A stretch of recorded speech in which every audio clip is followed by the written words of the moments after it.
Баршаңызға қайырлы күн достар, қалдарыңыз қалай? Тиктокта осындай видеолар салмай кетіппін. Жалпы бүгінгі күніміз 6:50-де басталды.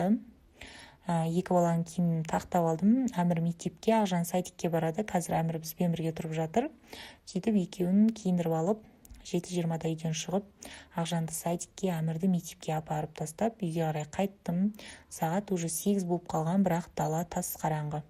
Сөйтіп үйге келсем, Ахметжан әлі ұйықтап жатыр екен. Папамыз бүгін жұмыста, денде сменмен жұмыс жасайды. Тек денде кезде маған кішкене қиындау болып қалады да.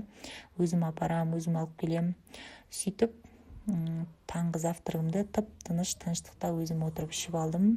Сөйтіп Ахметжан да тұрды, Ахметке де завтрагын беріп алып, сөйтіп кухня гарнитур газдарды тазалап жуып алдым да, стиркаға киімді салып жібердім 1,5 сағатқа. Уже сағатта Әмірді алатын уақыт болып қалыпты. Әмірді мектептен алып, үйге алып кеп, обед